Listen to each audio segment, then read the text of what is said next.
Pemirsa asal muasal, tahukah Anda kalau dulunya kejayaan agama Islam tidak hanya sebatas benua Asia dan Timur Tengah, melainkan Islam pernah hampir menguasai benua Afrika dan Eropa. Banyak jejak dan bukti sejarah yang membuktikan kejayaan peradaban Islam pada masa itu. Salah satunya adalah Cordoba, sebuah kota di Andalusia yang berada di sebelah barat Spanyol. Kota bersejarah itu berdiri di sepanjang tebing sungai Guadalquivir. Bahkan seorang penulis barat Stanley Lane Poole menjuluki Cordoba sebagai keajaiban dunia pada era tamadun Islam. Menurutnya, Cordoba memiliki seluruh keindahan. Ornamen-ornamennya begitu indah dipandang dan mengagumkan penglihatan. Meskipun Islam tidak lagi berjaya di Cordoba, namun beberapa peninggalan dari masa lalunya bisa disaksikan. Jejak kejayaan Islam tak hanya meninggalkan bangunan-bangunan megah, namun mewariskan peradaban dan ilmu pengetahuan yang tak ternilai harganya. Lantas, seperti apa sejarah peradaban Islam di kota Cordoba, Spanyol? Untuk menguaknya lebih dalam, asal muasal akan mengajak Anda menelusuri jejak sejarah di balik kejayaan peradaban Islam di Cordoba dalam jelajah waktu dan cerita. Pemirsa asal muasal, sejarah peradaban Islam di Cordoba, Spanyol dimulai pada 169 sebelum Masehi.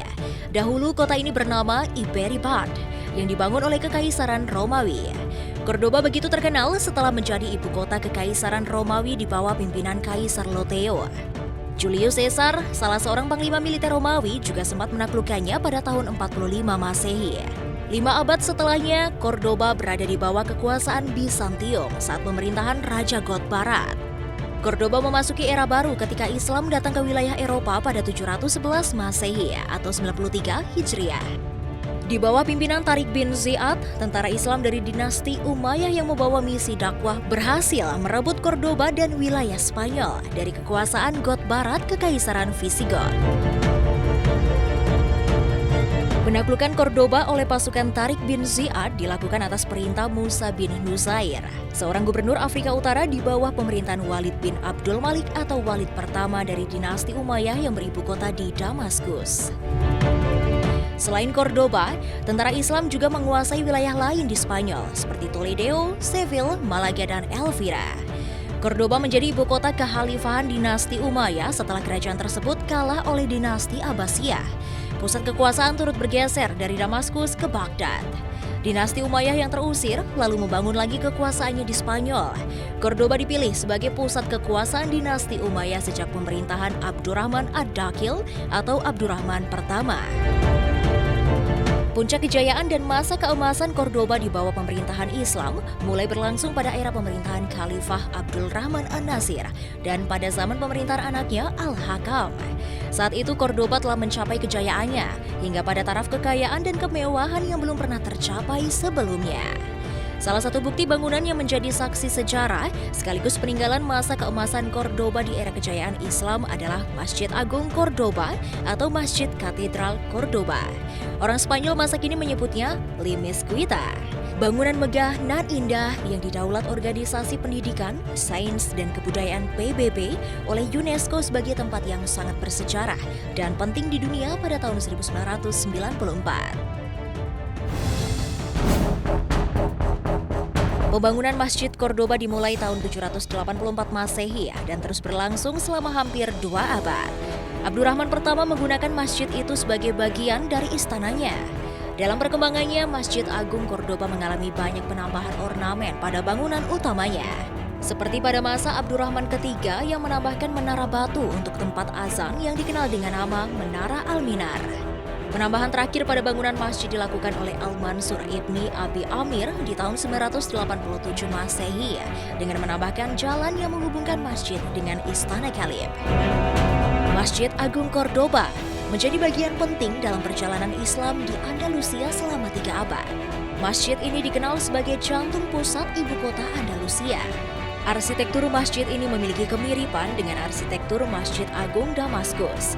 Ruang utama masjid digunakan untuk berbagai hal, seperti tempat belajar, tempat berdiskusi, tempat beribadah, dan lain sebagainya. Masjid ini memiliki tempat ibadah berbentuk persegi yang sangat besar, atapnya berbentuk datar terbuat dari kayu yang disangga oleh tiang berbentuk setengah lingkaran, yang menjadi ciri khas dari Masjid Agung Cordoba. Menariknya, terdapat 1.293 tiang besar dan kecil yang membuatnya seolah-olah seperti hutan tiang. Bagian dinding masjid dihiasi oleh kaligrafi ayat-ayat Al-Quran. Setiap sudut masjid dihiasi oleh jendela-jendela dengan mozaik yang penuh warna. Masjid Agung Cordoba juga menyimpan salinan Quran sehingga menjadikan masjid ini sebagai tempat ziarah umat Islam.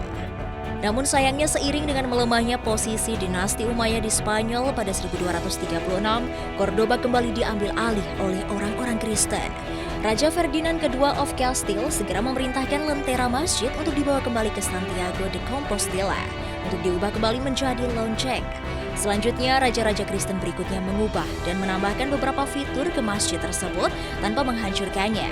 Alhasil, Masjid Cordoba berubah menjadi Masjid Katedral Cordoba.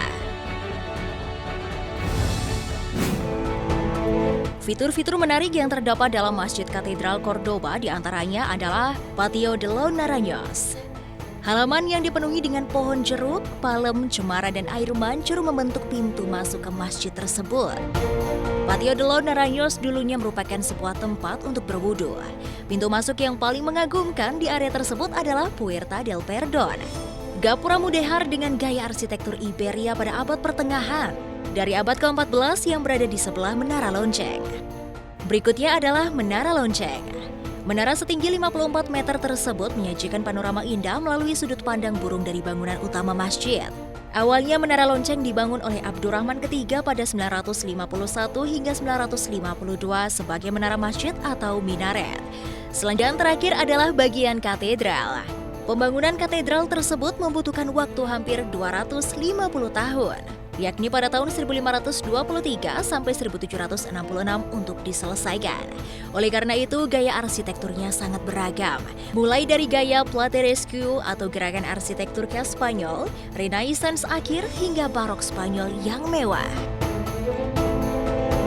Fitur lainnya adalah bagian belakang altar yang terbuat dari batuan mulia jasper dan marble merah dari abad ke-17 milik wali kota Kapila. Ada juga tempat untuk paduan suara dari mahoni yang indah yang diukir pada abad ke-18 oleh Pedro Duque Cornejo.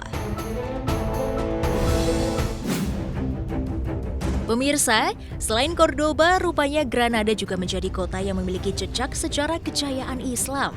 Meski 5 abad telah berlalu sejak berakhirnya kejayaan Islam, pengaruh budaya Islam di Granada masih bisa dirasakan hingga kini. Terlihat dari arsitektur bangunan, pakaian, dan kehidupan sehari-hari masyarakat Granada.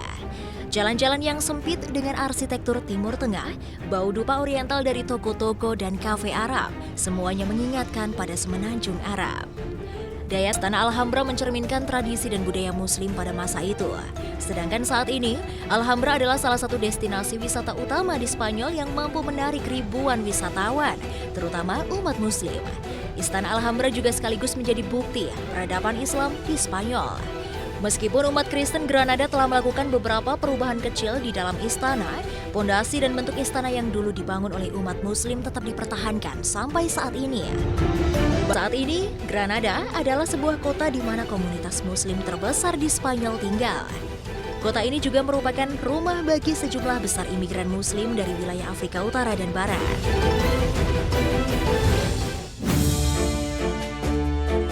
Nah pemirsa, itulah beberapa informasi mengenai jejak sejarah peradaban Islam di Cordoba, Spanyol, dan Granada yang menjadi kota Muslim terbesar di Spanyol. Semoga informasi kali ini dapat bermanfaat untuk Anda ya pemirsa.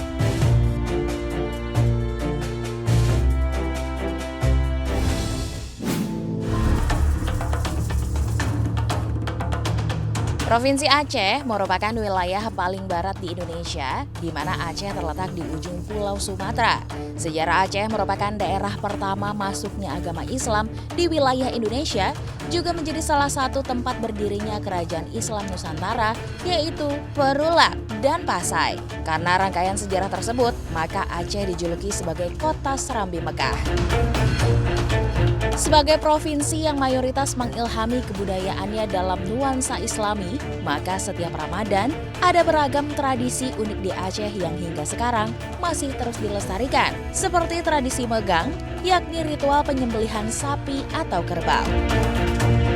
Momen ini masih sangat kental dilakukan masyarakat Aceh sebagai salah satu tradisi mengucapkan syukur. di mana masyarakat Aceh akan ramai-ramai membeli daging sapi, lalu memasaknya untuk disantap bersama keluarga, tak jarang juga tetangga, anak yatim, dan fakir miskin akan diundang untuk makan bersama. Sejatinya, tradisi unik ini telah ada sejak masa Kerajaan Aceh Darussalam. Kala itu Raja Iskandar 1607 hingga 1636 Masehi memotong sapi atau kerbau sebagai wujud syukur raja serta untuk menyambut Ramadan. Dalam pelaksanaannya, daging sembelihan dalam jumlah banyak akan dibagikan secara gratis kepada seluruh rakyat. Ini dilakukan sebagai rasa syukur. Tradisi megang juga dimanfaatkan oleh pahlawan Aceh dalam bergerilya. Daging sapi dan kambing diawetkan untuk perbekalan. Bukan hanya tradisi unik megang saja di Aceh, tetapi masih banyak lagi tradisi-tradisi unik Ramadan di mana menu utama berbuka puasa bagi masyarakat Aceh tersebut berupa kuah belangong yang dimasak dari daging sapi atau kambing dengan campuran aneka bumbu dan sayuran, juga tambahan buah nangka yang dimasak. Pada setiap malam Ramadan, hidangan aneka masakan bermacam jenis kue tersajikan di atas talam. Dari rumah warga dibawa ke menasah atau masjid untuk santapan berbuka puasa bersama pada nuzulul Quran di setiap Ramadan.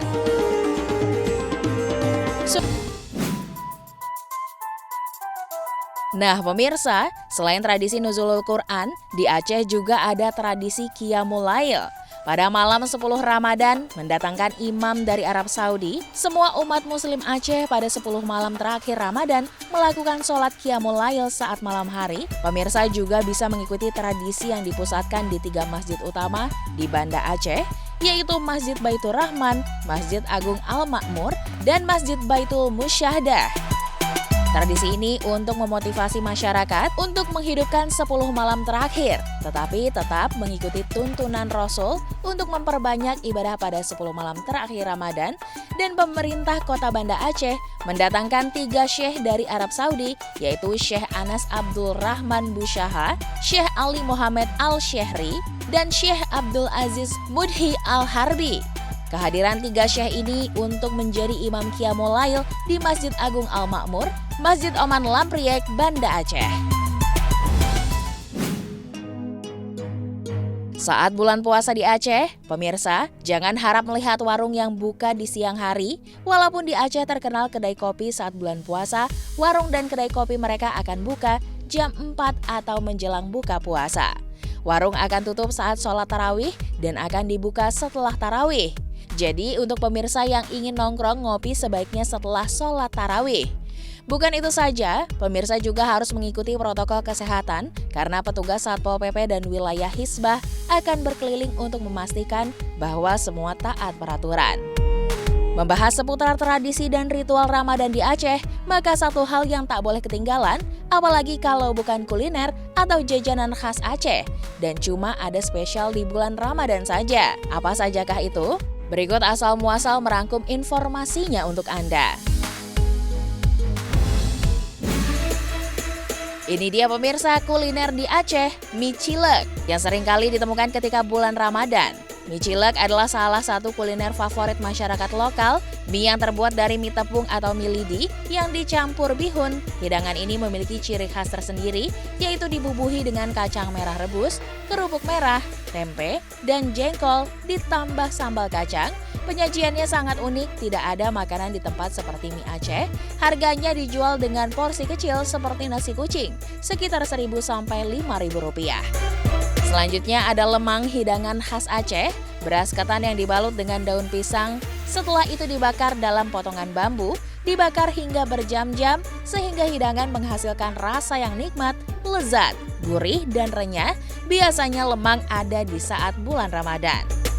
Selain itu ada lagi untuk pecinta kopi, berbuka puasa memang tidak harus dengan makanan berat dan minuman manis. Pemirsa juga bisa mencicipi kopi sangar. Kopi yang diracik dengan komposisi kopi hitam, dicampur dengan sedikit gula, ditambahkan sedikit susu yang akan menghasilkan warna kecoklatan. Kopi sangar tidak hanya satu varian saja, tetapi mempunyai 2 varian, yaitu cita rasa kopi sangar Robusta dan sangar espresso Arabica. Kemudian kuliner sieruboh. Menu dengan bahan dasar daging sapi atau kerbau dipotong-potong kecil, lalu dibumbui dengan berbagai rempah-rempah, dimasak dengan kuali tanah. Sie ruboh ini memiliki aroma ciri khas cuka aren. Seringkali banyak muncul ketika menjelang bulan Ramadan atau hari raya. Uniknya hidangan ini bisa bertahan hingga sebulan, tidak basi, bahkan bisa lebih lama dari sebulan. Ada lagi hidangan yang harus Anda cicipi ketika berbuka puasa di bumi Serambi Mekah. Ya, apalagi kalau bukan kanji rumbi yang mirip seperti bubur ayam. Kuliner ini memiliki keunikan sebab dicampur dengan ragam jenis rempah. Bubur kanji rumbi menjadi pasangan yang disukai oleh masyarakat Aceh, sebab kuliner yang satu ini kerap disediakan untuk jamaah ketika berbuka puasa bersama. Rasanya yang gurih, dimasak dengan santan dan rempah Nusantara, apalagi kalau diberikan potongan daging, udang, dan ayam yang sangat cocok menjadi menu berbuka puasa. Tak hanya itu, ada lagi takjil khas Aceh yang tak kalah unik, yaitu kue boh rom-rom yang bentuknya seperti bola pingpong. Kue ini memang mirip onde-onde yang dilumuri kelapa parut. Rasanya yang kenyal dan manis, serta bentuknya yang imut, membuat boh rom-rom digemari semua usia. Cara membuatnya sangat mudah, dengan tepung ketan, dicampur sedikit garam, tuangkan air panas secukupnya, aduk merata hingga jadi adonan, lebih berwarna dan beraroma, tambahkan sari daun pandan.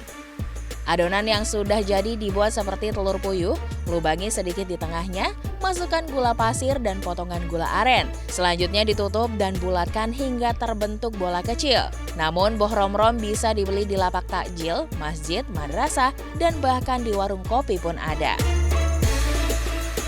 Sebagai bumi Serambi Mekah, Aceh memang sangat kental dengan beragam tradisi yang bernuansa Islami.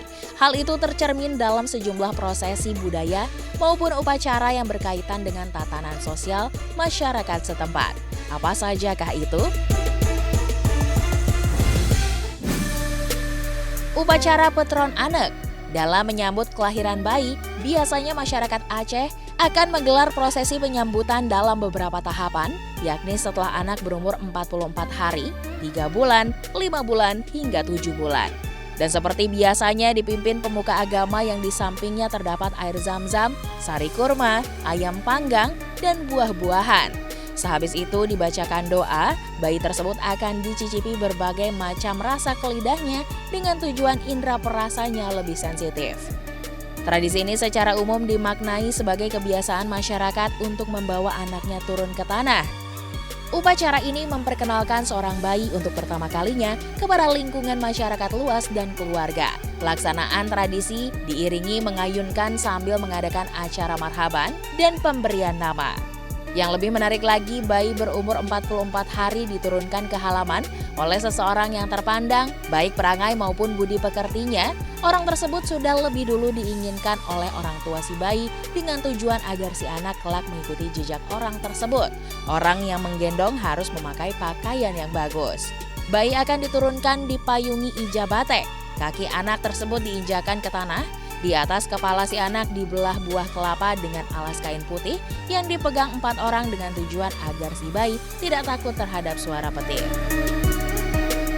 Selanjutnya, ada tradisi pesijuek. Proses adat dari budaya masyarakat Aceh biasanya dilakukan saat pernikahan, usaha, keselamatan, menepati rumah baru, kelulusan, berangkatkan haji, menyambut kedatangan haji, dan masih banyak lagi. Di kalangan masyarakat desa Aceh, ritual pesijuek merupakan proses adat yang cukup biasa untuk dilakukan. Misalnya menabur benih padi di sawah. Bagi masyarakat perkotaan yang lebih modern, tradisi pesijuek hanya dilakukan dalam kegiatan adat saja, misalnya proses adat perkawinan. Itulah sederet tradisi menarik serta kuliner khas Aceh selama bulan suci Ramadan. Semoga informasi ini bermanfaat ya pemirsa.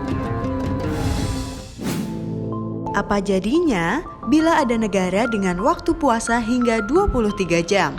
Temukan jawabannya sesaat lagi ya pemirsa.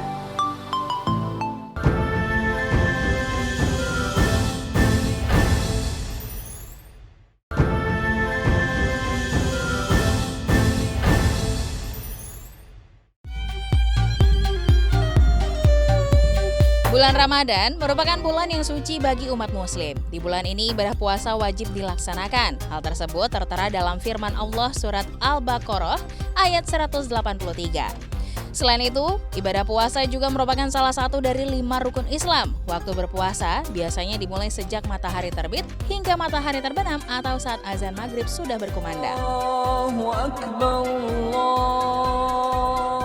Tidak hanya menahan lapar dan dahaga, namun kita juga harus mengendalikan hawa nafsu seperti menahan amarah, serta menahan diri dari segala sesuatu perbuatan buruk yang dapat membatalkan puasa.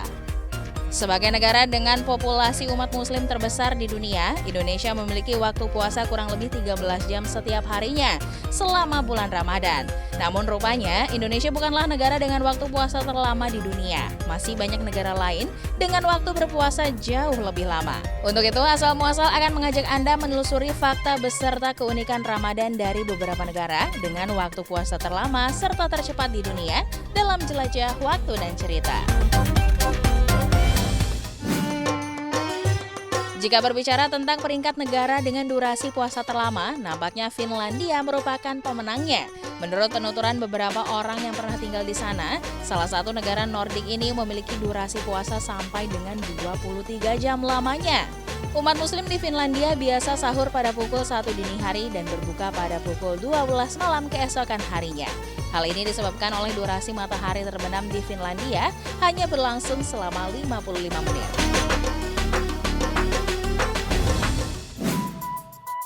Selanjutnya, negara di Eropa dengan waktu puasa terlama yaitu Jerman. Waktu puasa di negara tersebut mulai pada sekitar pukul 4 pagi, sama seperti di Indonesia. Namun, umat muslim di Jerman harus berbuka puasa pada pukul 10 malam, sehingga umat muslim di sana harus berpuasa selama kurang lebih 19 jam setiap harinya. Maka tak heran jika Jerman masuk ke dalam deretan 5 negara dengan waktu puasa terlama di dunia. Kemudian Inggris, negara yang terkenal dengan liga sepak bolanya ini memiliki waktu puasa selama kurang lebih 19 jam lamanya, sebab matahari terbit sekitar pukul 5 pagi dan terbenam sekitar pukul 9 malam. Oleh karena itu, jeda antara waktu berbuka puasa dan berakhirnya waktu sahur hanyalah sekitar 5 hingga 6 jam. Rentang waktu tersebut terbilang cukup singkat.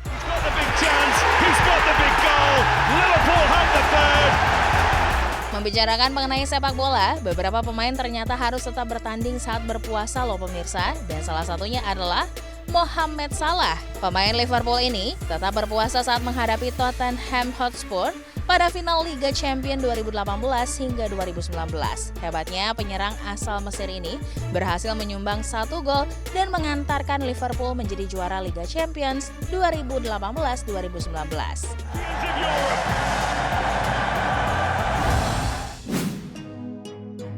Beralih ke Rusia, negara yang terletak di antara benua Asia dan Eropa ini memiliki waktu puasa yang tak kalah panjang, yaitu sekitar 17 jam. Namun, di kota Murmansk yang terletak di bagian barat laut Rusia, puasa berlangsung lebih lama, yaitu hampir 21 jam, sebab matahari di wilayah ini hanya terbenam selama 3 jam. Pemirsa Asal Muasal, ibadah puasa memang digelar serentak pada hari dan bulan yang bersamaan. Walaupun demikian, setiap negara ternyata memiliki rentang waktu puasa yang berbeda. Hal ini disebabkan oleh perbedaan letak geografis serta pergerakan bumi. Jika sebagian umat muslim harus berpuasa selama 20 jam, di belahan dunia lainnya justru waktu berpuasa sangatlah singkat. Berikut beberapa negara dengan waktu puasa tersingkat di dunia. Pertama adalah Antartika. Dapat dikatakan Antartika merupakan wilayah dengan waktu puasa tercepat di dunia. Sebab di Antartika sendiri, waktu puasa hanya berlangsung selama 8 jam. Waktu imsak dimulai pada pukul setengah 7 pagi, sedangkan waktu berbuka sekitar pukul setengah 4 sore. Sangat singkat bukan? Kemudian negara Chili, terletak di Amerika Serikat, negara ini menjadi negara kedua dengan waktu puasa tersingkat. Umat muslim di Chili hanya menjalankan ibadah puasa setiap harinya kurang lebih 9 hingga 10 jam saja. Di sana, puasa berlangsung mulai pukul setengah 6 pagi sampai dengan sekitar jam 3 sore. Meskipun terbilang cukup singkat, umat muslim di Chili harus menghadapi cuaca yang dingin dan juga udara yang cukup kering. Hampir sama dengan Chili, di Argentina puasa juga berlangsung kurang lebih hanya 9 jam saja, tepatnya sekitar 9 jam 40 menit. Walaupun dapat berpuasa dalam waktu yang singkat, suasana Ramadan di Argentina tidaklah terlalu meriah. sebab jumlah umat muslim di sana terbilang sedikit. Meski demikian, mereka tetap khusyuk dalam menjalankan ibadah puasa. Selanjutnya, Afrika Selatan. Seperti namanya, negara ini terletak di ujung selatan benua Afrika. Umat muslim di Afrika Selatan menjalankan ibadah puasa dengan durasi hanya sekitar 10 jam saja. Meskipun cukup singkat, umat muslim di Afrika Selatan harus menahan cobaan cukup berat saat berpuasa. Bagaimana tidak, cuaca di Afrika Selatan sangatlah panas hingga disebut-sebut sebagai salah satu negara dengan suhu panas yang ekstrim. Membicarakan soal puasa, tentunya tidak terlepas dari rasa haus dan juga lapar, terutama ketika menjelang siang hari. Tubuh sudah mulai lemas dan tidak bertenaga. Hal ini disebabkan oleh kurangnya asupan nutrisi dan juga air yang biasa kita dapatkan di saat sarapan. Pasalnya saat berpuasa, waktu sarapan menjadi lebih awal yaitu di jam sahur. Nah, agar tetap bugar selama berpuasa, terdapat beberapa tips yang dapat Anda coba. Apa sajakah itu? Beraktivitas seperti biasa. Jangan jadikan puasa sebagai halangan untuk melakukan aktivitas sehari-hari. Tetaplah beraktivitas seperti biasa, misalnya dengan bersih-bersih atau membantu orang lain. Meski terbilang cukup sederhana, cara ini justru sangat efektif karena Anda akan lebih fokus melakukan berbagai kegiatan dan tidak memikirkan rasa lapar serta haus. Terlebih lagi jika Anda melakukan kegiatan yang bermanfaat untuk orang lain. Ingat ya pemirsa, bulan Ramadan merupakan bulan penuh berkah sehingga kita harus banyak melakukan kegiatan yang bermanfaat. Menonton film seru. Cara yang satu ini merupakan salah satu cara asyik untuk menghabiskan waktu. Menonton film berdurasi 2 hingga 3 jam adalah ide yang bagus untuk menghabiskan waktu saat puasa. Kalau perlu, Anda bisa menonton series yang terdiri dari banyak episode. Rasa penasaran terhadap jalan cerita akan membuat Anda lupa dari rasa lapar dan haus. Tidak melihat jam berkali-kali. Hal yang paling ditunggu-tunggu saat berpuasa adalah waktu berbuka. Tak heran jika jam dinding adalah hal yang tak pernah luput dari pandangan mata, terlebih lagi saat di siang hari. Tetapi, semakin Anda sering melihat jam saat puasa, waktu akan terasa berjalan sangat lambat. Perbanyak makan buah dan sayur. Buah dan sayur amat penting untuk menunjang kegiatan puasa kita. Pastikan Anda mengonsumsinya pada waktu sahur dan berbuka. Buah dikenal memiliki kandungan air yang melimpah sehingga mampu menghindarkan Anda dari dehidrasi dini di pagi hari ketika berpuasa. Selain itu, buah juga bisa membuat kita kenyang lebih lama. Tapi ingat, sebaiknya pilih buah yang rasanya tidak terlalu asam ya pemirsa. Sedangkan sayur dapat membuat tubuh terasa lebih segar. Ditambah lagi, sayur berserat tinggi dapat membantu menahan rasa lapar lebih lama. Makanan asin akan meningkatkan kekentalan cairan dalam tubuh, sehingga membuat tubuh lebih mudah dehidrasi. Kalau Anda mengonsumsi makanan terlalu asin di waktu sahur, maka di pagi hari Anda akan merasa haus. Begitu pula dengan makanan yang terlalu manis. Makanan manis memang tetap diperlukan untuk menambah tenaga, namun tidak perlu dikonsumsi terlalu banyak. Jangan lupa, perbanyak minum air putih setelah berbuka hingga sahur. Madu dikenal memiliki kandungan nutrisi yang sangat baik untuk tubuh. Dengan meminum madu, tubuh menjadi lebih sehat dan kuat saat menjalankan ibadah puasa. Dianjurkan minum sesendok madu setelah makan sahur, tidak hanya mampu meningkatkan stamina, madu juga dapat mengatasi panas dalam serta bibir pecah-pecah di saat berpuasa.